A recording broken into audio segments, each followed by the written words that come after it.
vom 20. Wir sind die Community von den jungen Erwachsenen vom ICF Zürich und wir freuen uns riesig, dass du heute genau bei uns reingeklickt hast. Wir hoffen, dass diese Message dich näher zu dem Gott bringt, der alles für dich gegeben hat und dich von ganzem Herzen liebt. Darum mach dein Herz auf für das, was Gott für dich heute verraten hat.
Danke vielmals. Wow, es ist mega da zu sein. Danke Dominik für die schöne Einführung. Mir ist vorhin gar nicht in den Sinn gekommen, als wir ins ICF zugekommen sind. Das war ziemlich am Anfang, da sind wir eingemietet in einem Hotel. Und bei dem Hotel haben wir immer natürlich alles aufbauen und abbauen. Da sind wir immer so mit einem Lieferwagen gegangen. Gell? Du hast es auch noch gefahren, hast das Zeug reingeladen. Und etwa so 5 Mal im Jahr war das Hotel besetzt, der Seminarraum, und wir haben gewusst, wir müssen irgendeine Alternative suchen. Und dann haben wir amigs so Farm-Celebrations gemacht auf deinem Hof, gell? Die sind legendär gewesen, so im Stall innen, auf dem Bauernhof, haben wir so Farm-Celebrations gemacht und er hat uns nachher erklärt, wie man Stier und Kühe künstlich befruchtet. Und dann habe ich viel gelernt. Also, er hat dann so ein Heftchen gehabt, oder? Und dann hat er gesagt, ja, bei dieser Kuh aus Kanada, die hat ein bisschen mehr von dem, ein bisschen weniger von dem. Und dann haben wir noch eine Kuh von Indonesien, die hat ein bisschen mehr von dem und ein bisschen weniger von dem. Und er hat total viel gelernt, auch über Kühe von dir. Danke vielmals. Ja, ich freue mich sehr, da zu sein. Und wir haben vorhin gehört, das ist eine Serie Knockdown. Und wir haben ja einen Style, einen Wert im ICF. Und der heisst, wir sind vom Leben begeistert. Und das merken wir ja in unseren Celebrations. Wir machen das Game, wer hat am meisten Kollegen, wir haben einen genialen Worship. Und das kommt bei uns immer wieder durch. Und in der Bibel hat einen Haufen Verse, die das bestätigen. Jesus sagt, ich bringe euch das Leben im Überfluss. Jesus sagt, ich bringe euch eine Freude, eine Fülle. Der Paulus schreibt, es gibt einen Frieden, der höher ist als jede Vernunft. Und gleichzeitig gibt es auch Verse, wo Jesus sagt, es kostet Preis, Nachfolge ist nicht einfach. Oder es heisst, es wird regnen über Gut und Böse, also es wird nicht immer die Sonne scheinen. Und ich habe in meinem Leben zusammen mit einer Frau einen Knockdown erlebt. Und ich möchte dir heute einfach ganz ehrlich erzählen und vor allem möchte ich mit dir teilen, wie wir weitergehen können in unserem Leben. Unser Knockdown ist eigentlich, hat schon ein bisschen früher angefangen. Es hat noch ganz positiv angefangen. Am 2. Juli 2005 haben wir geheiratet. Das war gewaltig, also ein heißer Tag wie heute. Nachher sind wir auf Cancun in die Flitterwoche. Kaum sind wir angekommen, haben wir Hepatitis A verwünscht. Ich weiss nicht, ob ihr das kennt. Dann sind wir 3 Tage wirklich flach gelegen, haben uns kaum bewegen. Dann sind wir fit geworden wieder und das ist der stärkste Hurrikan über Cancun seit 20 Jahren. Dann sind wir evakuiert worden in die Innenstadt. Und als wir zurückgekommen sind, haben wir noch 4 Tage im Hotel und es war alles kaputt gewesen. Also nicht das Hotel selber, aber am Strand. Es ist überall Holz und alles ist kaputt gewesen. Das war unsere Flitterwoche gewesen. Hammer! Ja, ich habe gedacht, oder im 20er hat es ja viele, die noch werden heiraten. Und ich kann einfach sagen, freu dich auf deine Flitterwoche. Das ist einfach das Schönste, was es gibt in deinem Leben. Also das wird etwas Fantastisches, kannst dich mega freuen. Genau, nachher haben wir das ICF Zug angefangen mit 8 Leuten und wir haben ja gewusst, das lange ja noch nicht für einen 100% Lohn für mich, logischerweise, das braucht Zeit. Und wir haben 5, 6 Jahre gebraucht, bis dann wir einen Lohn zahlen, wo wir auch gemerkt haben, jetzt könnten wir eine Familie ernähren. Und darum haben wir gesagt, wir warten noch mit Kind. Und eben nach etwa 5, 6 Jahren haben wir dann gesagt, jetzt sind wir soweit, jetzt sind wir ready für Kind und wir haben es dann auch sehr schnell eingeschlagen. Und das erste Kind, das wir bekommen haben, war eine Fehlgeburt. Etwas, was leider sehr viele Ehepaare erleben. Ich habe ganz unterschiedliche Zahlen gehört. Ich habe schon gehört, jedes Viertes, jedes Zweites. Vielleicht bist du sogar betroffen oder kennst auch Ehepaare. Kinder, die mit den ersten 12 Wochen von der Schwangerschaft verlieren. Das ist leider etwas, was immer wieder vorkommt. Aber es hat uns getroffen. Wir waren traurig, wir waren niedergeschlagen, aber wir konnten gleich relativ schnell wieder aufstehen. Dann haben wir es weiter probiert. Und relativ schnell ist dann Rebecca wieder schwanger geworden. Und der Levin ist auf die Welt gekommen am 15. März 2011. Und als er auf die Welt gekommen ist, im Spital Zug, wo wir wohnen, hat er, die erste Nacht ist noch gut gegangen, aber am nächsten Morgen hat er einen hohen Infektwert festgestellt und dann müssen Krankenwagen und Blaulicht auf Luzern ins Spital gefahren werden. Und dort im Spital hat man ihn dann beatmen, aber nach 10 Tagen konnte er heim, es ist ihm recht gut gegangen. In der nächsten Phase sind dann aber ein Haufen Mittelohrentzündungen dazugekommen, Operationen. Er hat jetzt bereits schon 4 Operationen hinter sich. Und vor 2 Jahren hat man dann gemerkt, dass er eine Krankheit hat, die nennt sich PCD. Eigentlich eine Lungenkrankheit, die menschlich gesehen nicht heilbar ist. Führt nicht zu einer eingeschränkten Lebenserwartung mit Therapien. Wir machen immer am Morgen eine halbe Stunde Therapie und am Abend mit ihm kann man eigentlich die Lebenserwartung normal behalten, aber es ist halt verbunden auch mit viel Aufwand. Und wir haben gemerkt, so, wir lieben den Levin, wir sind stolz darauf, dass wir das Kind haben dürfen. Wir machen das mit viel Leidenschaft und Begeisterung, aber es ist doch etwas, was natürlich für unsere Familie prägend ist. 2 Jahre später ist dann unser drittes Kind auf die Welt gekommen, der Jaron. Oder eben der erste ist ja nicht auf die Welt gekommen, die erste, wissen wir nicht, ob es ein Bub oder ein Mädchen ist, aber auf Wunsch von unseren 2 grösseren Buben haben wir ihm dann den Namen, dem Abort, der Fehlgeburt, den Namen Noah gegeben, weil man denkt, Noah kannst du brauchen für einen Bub und für ein Mädchen. Oder? Weil wir wissen es ja nicht, aber unsere Jungs haben gesagt, die müssen doch unbedingt einen Namen haben. Wir können doch nicht einfach immer sagen, es gibt da noch so ein Kind. Und das ist der dritte auf die Welt gekommen, der Jaron, am 3. April 2013. Und der Jaron ist topfit, gesund, ist kaum einmal krank, entwickelt sich super, so wie der Levin auch. Das ist wunderschön. Das war so ein bisschen unsere Vorgeschichte, was nicht einfach war. Immer, wir haben sehr viel Gutes erlebt in unserem Leben, in der Ehe, in der Kirche, im Umfeld. Aber immer irgendwo, wo es um Kind gegangen ist, sind irgendwie Kämpfe gekommen. Ich weiss nicht recht warum. Aber der grösste Kampf ist dann am 20. September 2015. Dort ist dann unser 4. Kind, oder auf die Welt gekommen, unser 3., aber unser 4. Rebecca war das 4. Mal schwanger gewesen. Und der Sohn heisst Janis, ist am 20. September zu Zug im Kantonsspital 4:17 Uhr morgen auf die Welt gekommen. Für mich war es das perfekte Umstand bis dahin. Bei den anderen 2 Buben haben wir jeweils in der Kirche, im ICF Zug oder Luzern, einen Umbau gehabt. Es hat immer viel zu tun gegeben.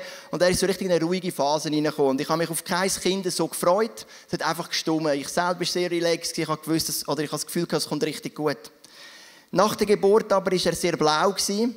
Der Kinderarzt ist dann gekommen. Und der Kinderarzt hat dann schnell gesagt, wir müssen ihn wieder verschieben auf Luzern, wieder mit dem Krankenwagen. Und wir haben natürlich so ein Flashback gehabt, haben an Levin gedacht. Und haben aber gedacht, nicht schon wieder. Und gleichzeitig hätten wir aber nicht gedacht, dass es schlimmer kommen. Wir haben gedacht, vielleicht Maximum ist es ein ähnliches Problem wie beim Levin. Er hat eine Erbkrankheit und mathematisch gesehen werden jedes 4. von unseren Kindern, also 25% Wahrscheinlichkeit, dass unsere Kinder die Erbkrankheit haben. Obwohl sie Rebecca und ich nur rezessiv haben. Das ist jetzt ein bisschen kompliziert, wie auch immer. Der Janis ist dann auf Luzern. Wir haben dort geröntgt und dann die Rebecca hat nicht mit dürfen. Nach der Geburt gerade hat mir dann noch einiges verheilen lassen bei ihr. Und ich bin dann informiert worden, dass er 3 mittelschwere Herzfehler hat. Die haben mir dann das alles aufgezeichnet auf einem Blatt. Und ich mag mich noch genau erinnern, in dem Zimmer, wo ich war dort, das hat mich getroffen. Ich habe gedacht, jetzt gibt es einen Fight. Ich habe aber noch nicht gedacht, dass es ein Fight ist um Leben und Tod, weil ich habe gedacht, mittelschwer bedeutet ja mittelschwer. Das würde ja heißen schwer oder sehr schwer. Sie haben ihn dann transportiert mit dem Helikopter ins Kinderspital hier auf Zürich. Und als ich dann gefragt habe, ob ich mitfliegen darf, haben sie gesagt, wir haben normalerweise immer einen Platz für einen älteren Teil, aber damals haben wir lieber einen 2. Kinderarzt dazu genommen. Und darum kann der nicht mitfliegen. Mein Vater ist mich dann geholt, wir sind mit dem Auto gegangen. Und in dem Moment habe ich gewusst, okay, wenn sie lieber einen 2. Kinderarzt noch nehmen, für einen kurzen Flug Luzern-Zürich, dann wird es eine intensive Geschichte. Sie sind angekommen.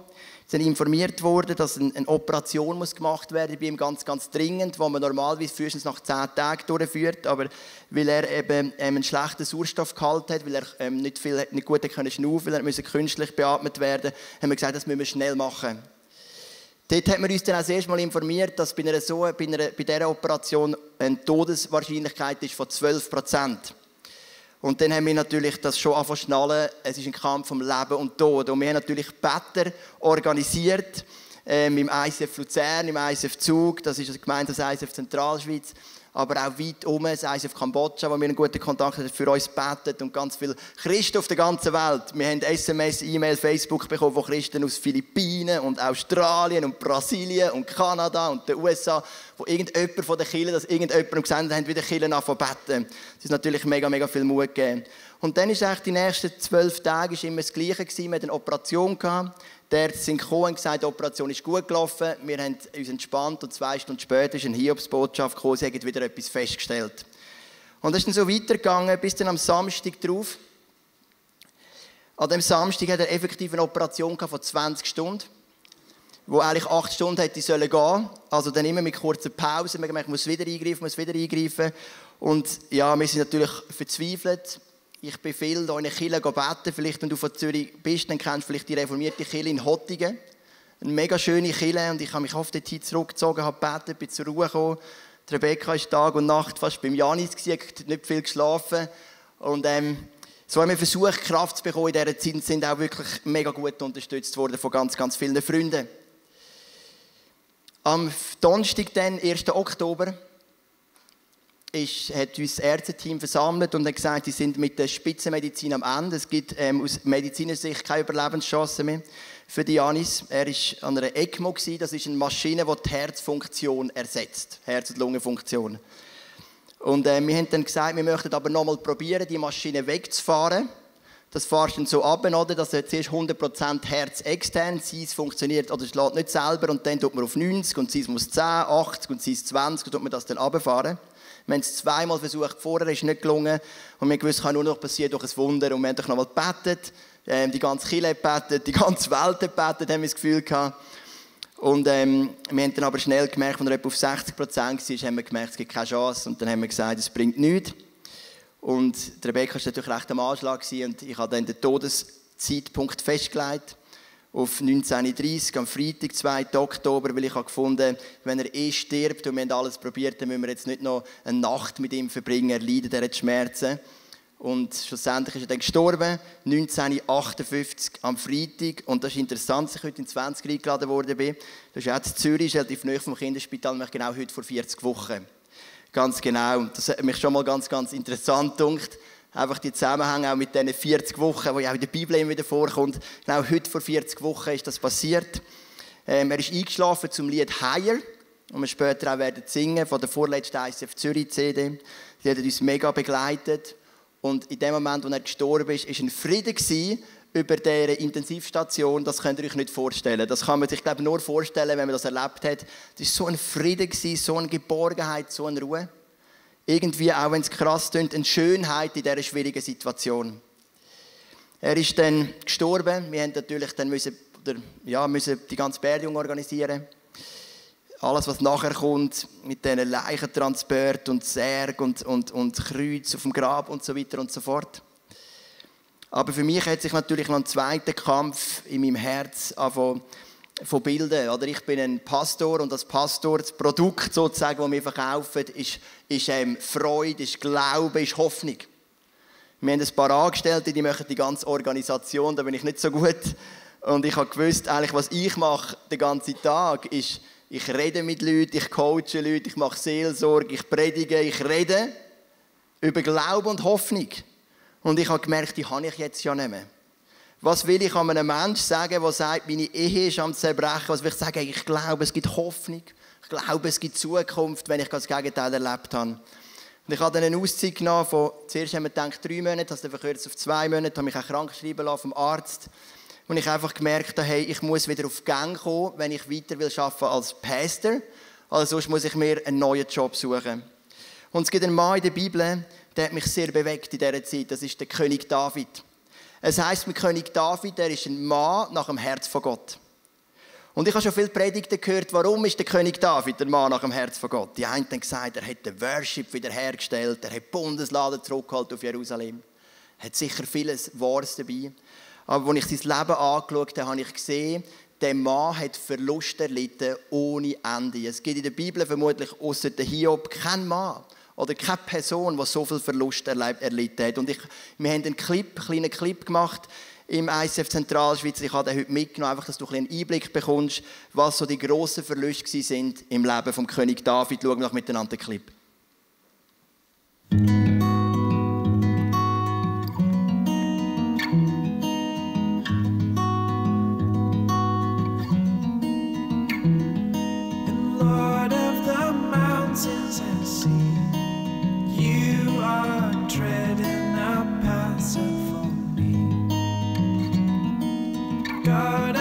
Seasons in the sky, you have always been holding my life. And Lord, you are the shepherd of my soul. So I lay down my plans, I give up my rights, and let you take control of this surrendered life.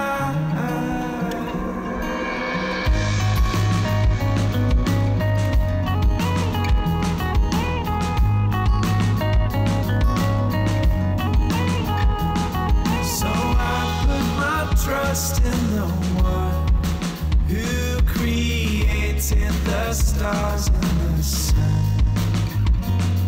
Oh, you are eternally kind, always faithful and endlessly wise.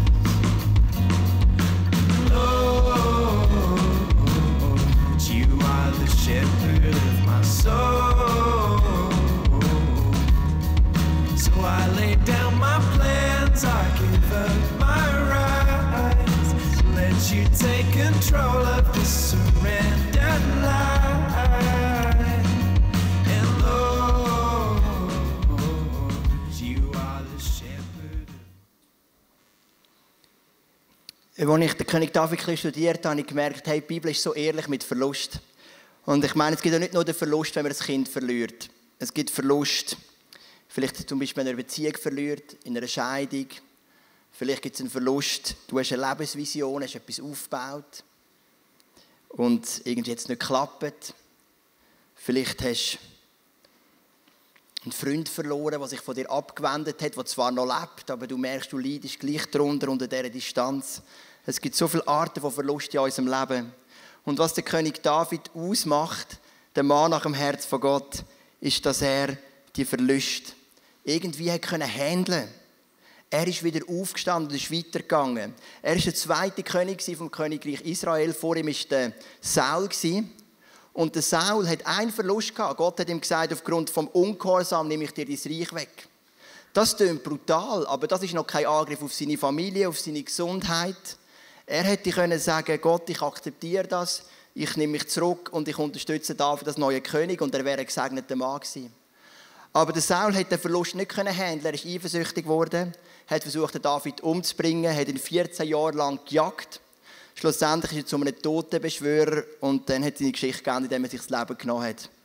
Und du merkst, ein Verlust kann dich wieder Saul in den Tod führen oder ein Verlust kann dich wieder David näher zum Herz von Gott führen.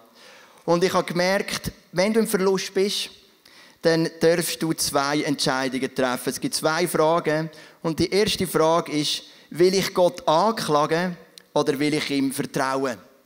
Es gibt eine Zeit, wo du vielleicht Gott anklagst, das darf auch sein, das sehen wir in den Psalmen von David, aber ich glaube, die Zeit braucht eine Beschränkung. Und irgendwann kommst du zum Punkt, wo du sagst, jetzt treffe ich eine Entscheidung. Ich habe mal eine Predigt gehabt, vor einigen Jahren, wo ich gesagt habe, die geistlichste von allen Tätigkeiten ist nicht Bibel lesen, nicht beten, nicht Worship, ist alles wichtig, aber die geistlichste von allen Tätigkeiten ist entscheiden.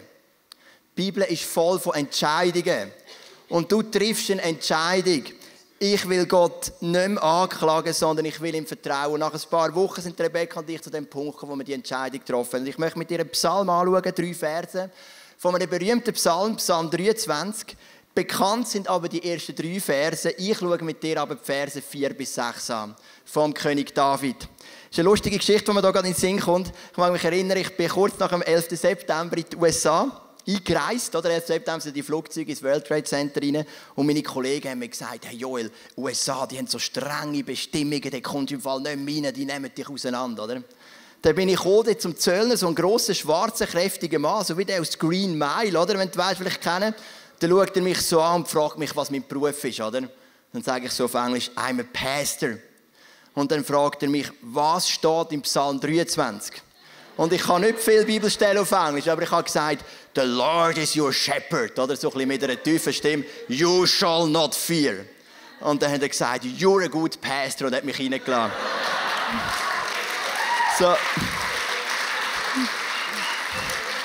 So bin ich dann in Chicago eingereist und ich habe dann zu all meinen Freunden gesagt, ich weiss nicht, was ihr für ein Problem habt. Da kommt man auch ganz easy rein.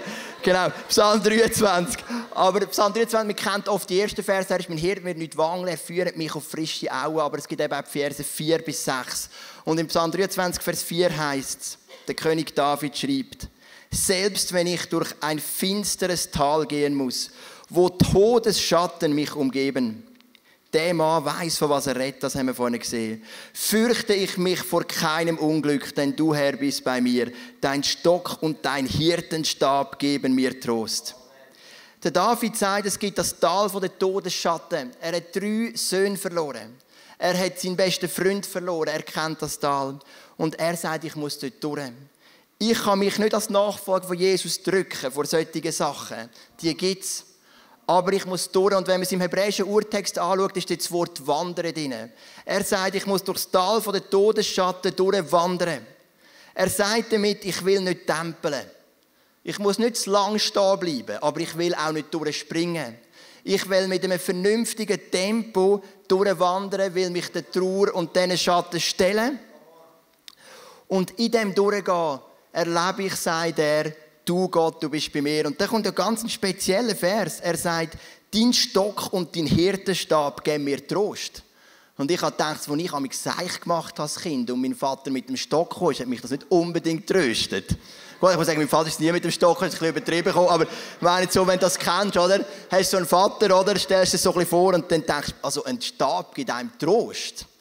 Habe ich mir mal ein bisschen nachlesen in den Kommentaren, was meint er mit dem? Und ich habe so einen Hirtenstab mitgenommen. Ein Hirt hat einen Stab aus 2 Gründen. Der Hirt hat ja Schafe. Er läuft neu mit hin und seine Schafe laufen ihm hinterher. Die Schafe, die mit ihm laufen, für die braucht er den Stab nicht, die kommen mit. Aber es gibt 2 Typen von Schafen, die brauchen den Stab. Die einen Schafe sind die stehen bleiben. Dann nimmt er den Stab und schöpft die ein bisschen an und sagt, komm, lauf wieder ein bisschen. Und der Typ von Schaf, der steht für Resignation. Es gibt Menschen, wenn du einen Verlust erleidest, dann bleibst du stehen und du resignierst. Du bist enttäuscht. Du bist vielleicht enttäuscht von einer Freundschaft und sagst, auf das lasse ich mich nie mehr ein. Vielleicht bist du enttäuscht von einer Kirche. Vielleicht bist du enttäuscht in deinem Geschäft, enttäuscht von deinen Eltern. Oder hast eine Enttäuschung von Gott direkt und du sagst irgendwann, ich gebe auf, das bringt nichts. Und dann kommt der tröstende Stab von Jesus ganz fein, ganz zärtlich, ganz liebevoll und sagt, komm Schaf, gib nicht auf, gang weiter. Das ist Resignation. Und dann braucht man den Stab noch für etwas Zweites. Es gibt Schafe, die machen nicht das, was der Hirt will. Die bleiben zwar nicht stehen, aber die säckeln in eine andere Richtung. Weiter weg. Und das steht für eine zweite Gefahr im Umgang mit Verlust. Und das ist die Flucht. Wenn du einen Verlust hast, kannst du flüchten. Du kannst in so vielen Sachen flüchten. Der Fluchtort Nummer 1 in der Trauerpsychologie für Männer ist Arbeit. Wenn du erfüllte Arbeit hast, dann kannst du Stunden und Tage arbeiten und kannst dich in die Arbeit flüchten. Du kannst dich auch in Sucht flüchten. Du kannst dich ins Fernsehen schauen, flüchten. Und der Jesus kommt ganz tröstend mit seinem Stab und sagt, komm Schaf, komm wieder zurück. Es bringt nichts, wenn du flüchtest. Stell dich dem. Jetzt muss ich schauen, dass das irgendwie wieder hebt. Super, genau. Stell dich dem. Wenn du eine Trauer hast zu verarbeiten, musst du dir vorstellen, Trauer ist etwas, was vor dir ist. Und du kannst entscheiden, ich gehe auf die Trauer zu. Ich stelle mich dieser Trauer. Meine Frau hat das von der ersten Sekunde an gemacht. Sie hat das gemacht, indem sie ein Buch geschrieben hat, so ein Fotoalbum, 127 Seiten lang über die 13 Tage. Jeder medizinische Befund, jedes SMS von mir bekommen, WhatsApp, Facebook, Fotos ohne Ende. Sie hat sich dem Prozess gestellt. Und man sagt auch in der Trauerpsychologie, dass Frauen im Durchschnitt das viel einfacher gelingt, sich dem Prozess zu stellen. Also du machst einen Schritt auf die Trauer zu. Aber du kannst von der Trauer auch davonlaufen. Und dann kommt die Trauer irgendwann von hinten und verwünscht dich. Und das ist eben nicht gesund. Und darum müssen wir lernen, uns dieser Flucht zu stellen. Und das ist das zweite von dem Hirtensteg, von dem Jesus sagt, komm, flücht nicht. Gang nicht rein, irgendwie in eine Sucht oder in die Arbeit, wo auch immer, sondern stell dich dieser Trauer, auch wenn es weh tut. Und darum haben Rebecca und ich auch gesagt, wir nehmen die Trauerzeit von 3 Monaten. In der Trauerzeit ist der Fokus auf Trauer. Heisst aber nicht, dass es nicht schon Ansätze von Leben gibt. Und nachher kommt wieder die Lebenszeit, dort ist der Fokus wieder auf dem Leben, heisst aber nicht, dass es auch wieder Ansätze von der Trauer gibt. Aber es ist eine Frage vom Fokus. Und wir haben dann nach 2 Monaten gemerkt, die Trauerzeit ist durch. Das ist für uns gut und haben sie darum dann einen Monat früher beenden. Die zweite Frage, ich habe gesagt, die erste Frage ist, will ich Gott anklagen oder will ich ihm vertrauen? Die zweite Frage ist, will ich am Verlust zerbrechen oder will ich daran wachsen? Und da kommt auch wieder so ein spezieller Vers von David. Du lädst mich ein und deckst mir den Tisch, selbst vor den Augen meiner Feinde. Du salbst mein Haupt mit Öl, um mich zu ehren, und füllst meinen Becher bis zum Überfließen.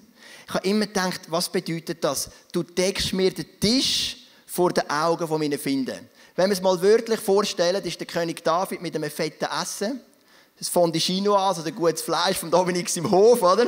Hat das Menü. Und dann sind irgendwie die Philisterkönige, die er besiegt hat, sind angekettet und schauen ihm zu, wenn er isst.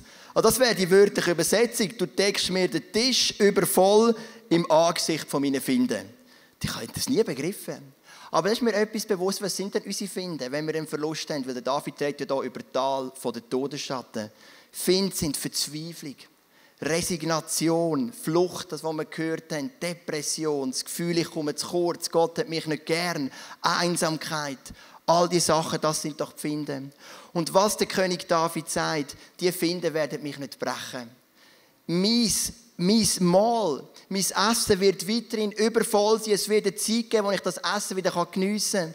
Ich werde in eine Lebensqualität gehen, ich werde weiterleben und die Feinde werden mich nicht brechen. Sie werden mich anschauen, aber sie werden mich nicht brechen. Und das ist für mich der Punkt. Und ich habe etwas gemacht, mal in einer Predigt. Wir haben über das Thema eine 6-teilige Serie gemacht im ICF Luzern.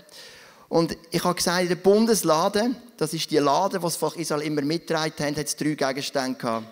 Es hat das Gesetz gehabt, also die 10 Gebote. Es hat den Stab von Aaron und es hat einen Krug voll Manna. Und ich möchte über die anderen 2 nicht jetzt reden, es wäre ein bisschen zu viel, das zu erklären. Aber der Krug mit Manna, das Volk Israel. Oh! Danke vielmals. Hammer. Also, ich staune auf dieser Reaktion. Ich mache es hier hin, gell? Gehen wir auf Nummer sicher, gell? Das sollte, glaube ich, heben. Danke vielmals. Dann gibt es den Krug mit Manna. Das Volk Israel hat Hunger gehabt, sie waren verzweifelt, sie hatten einen Verlust gehabt. Sie haben gesagt, wir haben ja alles verloren, was haben wir da noch in der Wüste? Die Vision ist verloren gegangen und sie haben gesagt, vor allem haben wir kein Essen. Und sie haben gebetet zu Mose und gesagt, gib uns etwas zu essen. Und dann hat Gott Manna gegeben vom Himmel. Und Gott hat gesagt, der Krug muss in der Bundeslade bleiben als Erinnerung. Ich versorge euch, ich meine es gut mit euch. Selbst wenn ihr mal wenig habt, selbst wenn mal nicht alles läuft, so wie ihr es wollt, ist der Krug mit Manna als Zeichen, ich meine es gut mit euch. Und meine Frau und ich haben gemerkt, wir müssen den Krug wieder anfangen mit dem, wie es Gott gut meint mit uns. Wir haben einen Knockdown erlebt. Im Kinderspital hier in Zürich, wo Janis gestorben ist am 2. Oktober. Aber wir haben so viel Gutes. Und ich habe das gefühlt vor der Kirche im ICF Luzern. Ich habe gesagt, ich habe eine Beziehung zu Jesus, die mich durchträgt. Das ist ein Manna-Stück. Ich habe eine wunderbare Frau, die ich über alles liebe.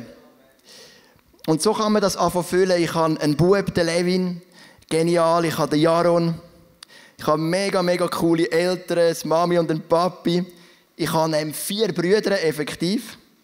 Es gibt gerade 4 Brotstücke aufs Mal.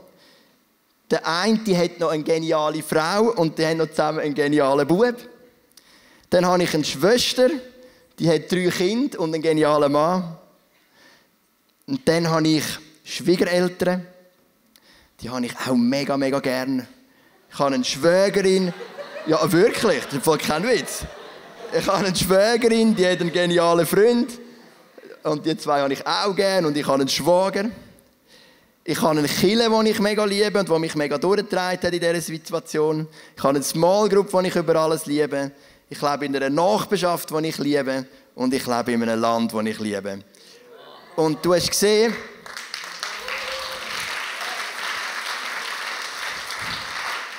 ich bin ein mathematischer Mensch.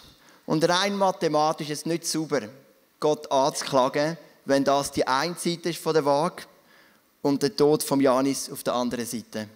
Und ich habe gemerkt, wir müssen wieder lernen, unseren Fokus auf Dankbarkeit zu haben. Und das ist das, was der David sagt im Psalm 23, Vers 5. Du ladest mich ein und deckst meinen Tisch vor den Augen von meinen Finden. Unser Tisch ist reich gedeckt. Und die Finden wie Depression und Einsamkeit und Resignation, die werden uns nicht brechen. Und dann kommt der Vers 6. Nur Güte und Gnade werden mich umgeben alle Tage meines Lebens. Und ich werde wohnen im Haus des Herrn für alle Zeit. Ich finde den Vers gut, aber mich stört oder mich hat das Wort nur gestört. Ich habe gefunden, wie kann der David sagen nur? Weil, also ich meine, wir haben gesehen, seine Tochter ist vergewaltigt worden. Das ist nicht cool für einen Vater, logischerweise. Seine Frau ist ihm genommen worden. Die hat er jetzt später wieder bekommen. 3 Kinder sind gestorben von ihm. Sein bester Freund. Mich hat das nur gestört, oder? Wenn er jetzt sagen, Güte und Gnade würden mich umgeben. Aber ich glaube, er redet hier von einem inneren Prozess von seinem Herz. Ihm ist sehr wohl klar, dass um ihn herum in seiner äußeren Welt nicht alles gut ist. Aber seine innere Welt ist erfüllt mit dem Frieden, den nur Jesus geben kann. Und etwas, was wir erlebt haben, als Janis gestorben ist, das ist die Bewahrheitung von Philipper 4, Vers 7, dass es einen Frieden gibt, der höher ist als jeder Verstand und deine Gedanken bewahrt in Christus Jesus. Ich mag mich erinnern, kurz vor dem Tod von Janis ist mein bester Freund ins Kinderspital.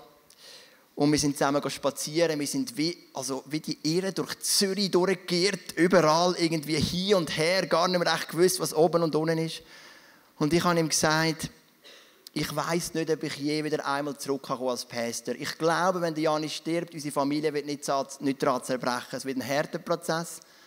Aber wir sind eine gesunde Familie und wir werden das durchstehen. Aber ob ich je einmal wieder predigen kann, ob ich je wieder einmal eine Kirche leiten kann, ich bin im Fall nicht sicher. Und hat dann natürlich einfach nicht viel machen, für mich gebetet.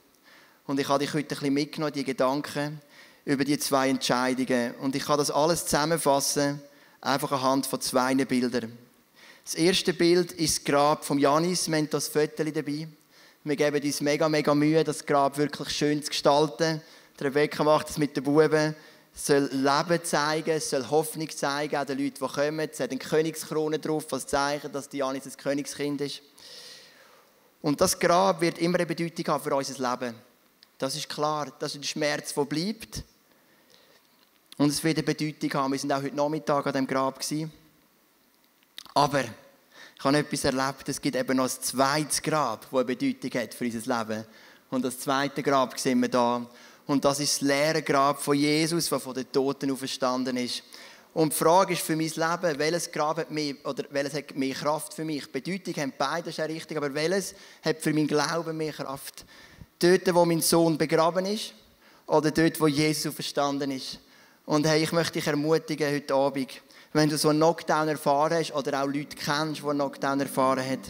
Es ist möglich, weil Jesus den Tod besiegt hat. Es ist möglich, die tröstende Hand von dem Jesus zu sehen. Es ist möglich, den Frieden zu erleben. Darum stehe ich heute da, weil es möglich ist. Weil der Frieden, den Jesus gibt und die Kraft, die Jesus von den Toten auferweckt hat, Kraft hat, auch deinen Schmerz zu heilen, deine Sehnsucht zu stillen und deine Niederlage in einen Sieg zu verwandeln. Ich habe es gesagt, als Janis gestorben ist, die letzte halbe Stunde, ist das Lied «Higher» in der Endlosschlaufe gelaufen. Und das Lied hat so ein paar Aussagen, die uns mega geholfen haben. Eine Aussage ist, deine Gedanken sind höher als meine Gedanken und auch wenn ich dich nicht verstehe, mein Herz kennt dich, Gott. Und das können wir heute sagen, fast 10 Monate später, können wir sagen, wir haben den Gott nochmal ganz in neue Tiefe kennengelernt, in einer ganz neuen Nähe. Und auch wenn wir nach wie vor nicht alles verstehen, unser Herz kennt dich, Gott. Und wir werden jetzt einfach den Song hören. Du kannst einfach sitzen bleiben und dir die Worte nochmal durch den Kopf gehen lassen. Und dann komme ich nochmal auf und werde noch für dich beten. Vater im Himmel, ich danke dir zuerst einfach mal für den Prozess von meiner Frau und von mir. Ich danke dir für die viele Heilung, die passiert ist in den letzten Monaten. Und ich danke dir, dass ich überhaupt hier da stehen und dein Wort predigen. Mit Freude, mit Leidenschaft und mit einem tiefen Frieden.